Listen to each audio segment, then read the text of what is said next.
ఏమనిపిస్తుంది సార్ సెట్‌లో రాజమౌళి గారు ఎలా ఉంటారు? సెట్‌లో ఆయన ఆయన లాంటి ఒక వర్కహాలిక్ నేను ఎక్కడ చూడట్లా. అంటే జనరల్లీ ఒక మాట చెప్తారు కదా! వర్కహాలిక్ అని.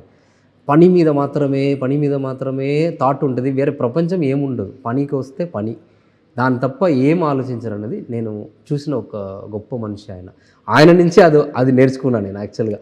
అలా ఉంటేనే కదా అలాంటి అవుట్‌పుట్స్ వస్తది. లేదంటే ఎట్లా వస్తది? అది కరెక్టే అని అట్ల నుంచి నేర్చుకున్నా ఆయన దగ్గర. సో కమింగ్ టు యువర్ అన్న శ్రీకాంత్ ఓదెల. సో ఆయన ప్రయాణమే ఒక బిగ్గెస్ట్ నోట్‌తో స్టార్ట్ అయింది. దసరా. అవును. దసరాలో అప్పటి వరకు నానిగారిని అలా చూడలా. అంటే మాకు దసరాలో ఆయన క్రియేట్ చేసిన బొగ్గు గనుల ప్రపంచం ఉంది కదా! అది వెరీ న్యూ. అవును. అందులో కూడా మీరు వర్క్ చేశారు. అవును.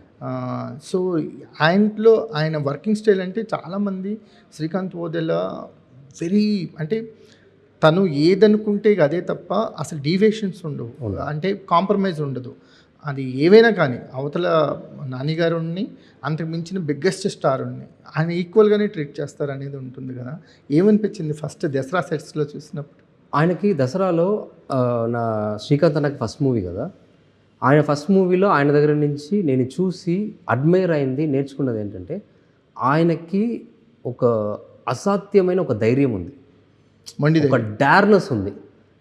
ఎందుకంటే దానికి ముందు ఆయన అసిస్టెంట్ డైరెక్టర్గా కూడా ఎన్ని మూవీ చేసి ఉంటారు, ఒక 2 మూవీ అట్లా చేసి ఉంటారు అంతే కదా. సో ఆయన ఎప్పుడు ఒకటి నమ్ముతారు.